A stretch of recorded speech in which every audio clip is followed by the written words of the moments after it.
चलिए आज का वीडियो हम शुरू करते हैं और ये रहा मेरा फर्स्ट क्वेश्चन। और ये क्वेश्चन आपको सीआरपीएफ एससी का या फिर एसएससी एमटीएस दोनों एग्जाम आने वाला है और दोनों एग्जाम के लिए ये इस टाइप का क्वेश्चन बहुत इंपॉर्टेंट होता है और ये बहुत नॉर्मल सा क्वेश्चन है, ये एवरेज का क्वेश्चन है और आज के बाद आपको इस चैनल पर वीडियो हमेशा मिलते रहेगा। तो चलिए इस क्वेश्चन को सॉल्व करते हैं हम।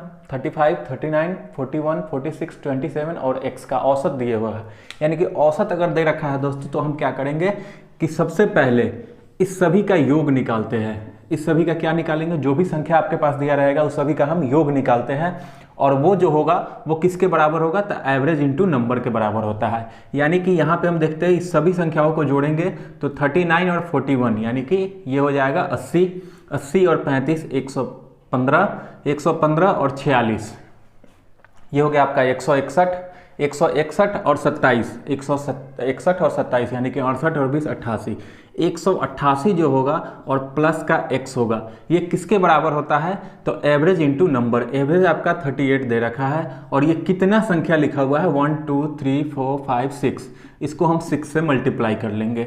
अब इसके बाद होता क्या है कि यहाँ से हम x का वैल्यू फाइंड आउट करेंगे। तो 38 को 6 से गुना करना है, 6 8 48 बचेगा 4, 6 3 18 4 22। अब ये इधर जाएगा तो माइनस में हो जाएगा 188। अब इस यहाँ से आप x का वैल्यू फाइंड आउट कर सकते हैं जो कि आपका क्वेश्चन का आंसर हो जाएगा। 8 से 8 चला गया 0, 22 में से 18 जाएगा तो 40, यानी कि यही आपके क्वेश्चन का सही आंसर है x = 40। एवरेज के क्वेश्चन में कुछ नहीं करना है दोस्तों, अगर कुछ संख्या दिया हुआ है उसका औसत दे रखा है तो पहले हम सभी संख्याओं का योग निकालते हैं, यानी कि सम निकालते हैं। सम का मतलब योग होता है। सम निकालने का फॉर्मूला नोट कर लीजिएगा, एवरेज इंटू नंबर, यानी कि जो औसत दे रखा है वो और जितनी संख्या है उससे हम मल्टीप्लाई कर देंगे तो ये हमारा आंसर निकल के आ जाएगा x का वैल्यू 40। तो चलिए बढ़ते हैं हम लोग नेक्स्ट क्वेश्चन की ओर। ये रहा हमारा दूसरा क्वेश्चन और ये दूसरा क्वेश्चन आपका मेंसुरेशन का क्वेश्चन है। मेंसुरेशन का जो भी क्वेश्चन पूछा जाएगा एग्जाम्स में आपके सीआरपीएफ के एग्जाम में या फिर एमटीएस के एग्जाम में, वो डायरेक्ट फॉर्मूला बेस्ड क्वेश्चन होगा। तो चलिए इस क्वेश्चन को पढ़ लेते हैं हम लोग कि यदि एक विकर्ण की लंबाई 14 सेंटीमीटर है तो वर्ग का क्षेत्रफल क्या होगा। यानी कि वर्ग का विकर्ण दे रखा है, आपसे क्षेत्रफल पूछ रखा है।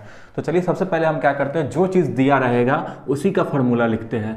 तो विकर्ण का फॉर्मूला क्या होता है, वर्ग का विकर्ण जो होता है वो होता है √2 गुने भुजा।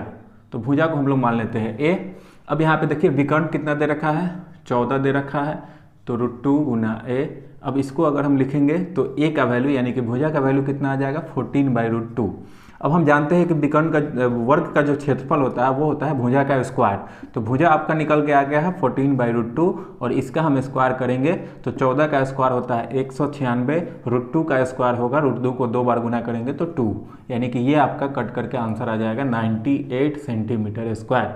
ये आपका फाइनल आंसर हो जाएगा इस क्वेश्चन का। बहुत आसान सा क्वेश्चन पूछा जाता है दोस्तों, इसमें टेंशन लेने वाली कोई बात नहीं है। आप ध्यान से एक एक क्वेश्चन को देखते जाइएगा और ये क्वेश्चन जो आपको मार्केट में अवेलेबल है बुक प्लेटफॉर्म का, रुक्मिणी पब्लिकेशन का बुक आता है, उसका प्रैक्टिस सेट जो मार्केट में आया हुआ है उसी का ये सेट नंबर 1 का क्वेश्चन है। हम आपको पर डे एक सेट जरूर कराएंगे जिससे आपका एग्जाम तक आपका सारा सेट कवर हो जाएगा और जितना सेट प्रैक्टिस करके जाइएगा एग्जाम में आपको उतना ही ज़्यादा हेल्पफुल होगा। तो चलिए आई होप कि आपको ये भी क्वेश्चन समझ में आ गया होगा जो कि इसका आंसर हो जाएगा ऑप्शन नंबर सी। चलिए मिलते हैं। तो हमारा क्वेश्चन नंबर 3 यानी कि तीसरा क्वेश्चन ये रहा इस सेट का और ये क्वेश्चन को देख करके आप लोग हड़बड़ा मत जाइएगा कि बहुत लंबा सा क्वेश्चन है। याद रखिएगा जो क्वेश्चन जितना बड़ा होता है वो उतना ही जल्दी और उतना ही शॉर्ट में बन जाता है। तो चलिए हम लोग एक लाइन में क्वेश्चन को हम लोग पढ़ लेते हैं एक बार कि रवि, मनीष तथा नवीन अकेले काम को 30 दिन, 15 दिन और 10 दिन में पूरा करते हैं। वे मिलकर काम को करना शुरू करते हैं परंतु रवि काम शुरू होने के 2 दिन के बाद छोड़ करके चला जाता है और मनीष उसके 3 दिन और बाद छोड़ करके चला जाता है। तो बच जाएगा नवीन। तो बताइए नवीन जो है वो शेष बचे हुए काम को कितने दिनों में करेंगे। इसका बनाने का सबसे बढ़िया सा तरीका है LCM मेथड, यानी कि अकेले अकेले कितने दिनों में काम पूरा कर रहा है पहले वो लिखेंगे। रवि कर रहा है 30 दिन में, मनीष कर रहा है आपका 15 दिन में और फिर नवीन कर रहा है आपका 10 दिन में। अब ये टोटल काम अगर हमको निकालना है तो टोटल काम निकालने के लिए हम इस तीनों का LCM लेंगे, जो कि स्वाभाविक बात है कि आपको पता होगा कि 30 आएगा। यहाँ से हम लोग 1 डे वर्क निकालते हैं, यानी कि अगर 30 दिन में काम खत्म कर रहा है 30 काम, तो रवि पर डे कितना काम करेगा, 1 काम करेगा। मनीष पर डे 2 काम करेगा और नवीन जो है वो पर डे 3 काम करेगा।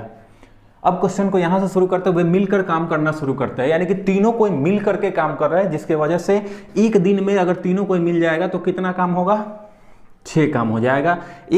एक दिन में कितना काम हो जाएगा, तो 6 काम हो जाएगा। एक दिन में अगर 6 काम करेगा तीनों कोई मिल करके, तो यहाँ पे 2 दिन तक तो काम कर रहा है, क्योंकि 2 दिन तक तो कोई नहीं छोड़ करके जा रहा है, तो 6 दूना 12 काम यहाँ से आपका कंप्लीट हो जाएगा। अब शेष काम कितना बच जाएगा, तो 30 काम टोटल था, जिसमें से 12 काम हो चुका है, शेष काम 18। इसको हम साइड में कहीं लिख लेंगे कि शेष काम अभी 18 बाकी है। अब रवि छोड़ करके चला जा रहा है, तो बाकी कौन बच जाएगा, मनीष और नवीन बच जाएगा। तो मनीष और नवीन को अगर हम देखते हैं तो ये दोनों मिल करके कितना काम करेगा, तो 5 काम करेगा एक दिन में, और ये 3 दिन तक काम कर रहा है, यानी कि 3 दिन तक मनीष काम कर रहा है, उसके बाद वो छोड़ करके चला गया, तो 3 दिन तक साथ में मिल करके कितना काम कर लेगा, 15 काम। तो अभी 18 काम बाकी था, 15 काम हो चुका है, 18 काम शेष था, जिसमें से 15 काम और हो चुका है। तो शेष अब कितना बच जाएगा, तो शेष काम अब बच जाएगा आपके पास, 18 में से 15 को माइनस कर लेंगे तो 3 काम। अब इस 3 काम को करने के लिए कौन आ रहा है, तो इस 3 काम को करने के लिए आ रहा है आपके पास, सिर्फ बच गया है नवीन। तो नवीन का क्षमता हम देखेंगे कि नवीन एक दिन में कितना काम कर पा रहा है, 3 काम, और आपको उसका करना भी कितना काम है, मात्र 3 ही काम करना है। तो जो भी काम बच जाएगा उसको हम क्षमता से डिवाइड कर देते हैं, यानी कि एक दिन इसको और लगेगा पूरे काम को खत्म करने में, यानी कि आपका ऑप्शन हो जाएगा ऑप्शन नंबर सी, यही सही आंसर है। तो चलिए हम लोग बढ़ते हैं अपने नेक्स्ट क्वेश्चन की ओर, क्वेश्चन नंबर 4, हमारा चौथा क्वेश्चन। यानी कि अब इस क्वेश्चन को आप लोग सॉल्व कीजिएगा, बहुत आसान सा क्वेश्चन है, सिंपल इंटरेस्ट का क्वेश्चन है, जिसमें मूलधन दे रखा है कि 10,640 रुपए की एक राशि 5% साधारण ब्याज की दर से कितने वर्षों में, यानी x वर्षों में कितना रुपए हो जाता है ब्याज, तो 3724 रुपए ब्याज अर्जित करता है। तो बताइए कि वो टाइम क्या होगा, कितने दिनों में ये 3724 रुपए ब्याज अर्जित करेगा। तो यहाँ पे आपको दे रखा है, स्पष्ट रूप से आप बता सकते हैं कि ये मूलधन है, ये दर है और ये ब्याज है। तो आपको टाइम निकालना है। तो टाइम बराबर होता है साधारण ब्याज में कि ब्याज गुना 100, ब्याज गुना 100, यानी सिंपल इंटरेस्ट गुना 100 बट्टा प्रिंसिपल गुना रेट। अब इस फार्मूला का यूज कीजिए, आपका आंसर आ जाएगा 3724 ब्याज है इंटू 100 कर लेंगे, 10,640 रुपये आपका क्या है, मूलधन है, और इंटू रेट करेंगे तो रेट आपका 5% है। ठीक है, तो अब हम यहाँ पे सॉल्व करते हैं कि 1 0 से 1 0 कट जाएगा, 5 से 5 दूना 10 कट जाएगा, 2 से ये कटेगा कितने बार में, 532 बार में, 2 से ये कट जाएगा 532 बार में, और ये हो जाएगा आपका, इससे अगर काटेंगे तो देखिए 2 सत्ते 14 होता है, 5 सत्ते 35 होता है, यानी कि लगभग ये आपका 7 बार में कंप्लीट कट जाएगा। तो टाइम आपका आ जाएगा 7 वर्ष। हो गया, आपका ऑप्शन नंबर सी आंसर हो जाएगा। तो आई होप कि यहाँ तक आपको कोई दिक्कत नहीं होगा, बहुत आसान सा क्वेश्चन आ रहा है, एग्जाम्स में भी यही क्वेश्चन आएंगे, और ये आपका सेट बन रहा है जो कि आपका प्लेटफॉर्म का सेट है सीआरपीएफ स्पेशल के लिए। तो सीआरपीएफ का जो भी प्रैक्टिस सेट है आपका प्लेटफॉर्म का, उसी का सारा सॉल्यूशन आपको इस चैनल पर मिलने वाला है। आई होप कि अगर ये वीडियो आपको अच्छा लग रहा होगा तो आप इस चैनल को सब्सक्राइब कर सकते हैं, लाइक और कमेंट और शेयर जरूर कर सकते हैं। तो चलिए दोस्तों, हम आगे बढ़ते हैं अपने 5वें क्वेश्चन को। आप लोग सॉल्व करके देखिएगा, एलसीएम और एचसीएफ का क्वेश्चन है, बहुत ही आसान सा क्वेश्चन है। अब यहाँ पे क्या कर रहा है कि 2 संख्याओं का एलसीएम और एचसीएफ क्रम से 60 और 4 है, यानी कि एलसीएम 60 है और एचसीएफ 4 है, और उस दोनों का योग अगर हम करेंगे तो कितना दे रखा है, 32 दे रखा है। तो बताइए कि उस दोनों संख्या का अगर अंतर निकालेंगे तो कितना आएगा। आपके पास ऑप्शन है 4, 8, 12 और 20। तो चलिए इस वीडियो को थोड़ा सा पॉज कर दीजिएगा और अपने से खुद से बनाने का कोशिश कीजिए, नहीं बनेगा उसके बाद वीडियो को फिर से देखिएगा।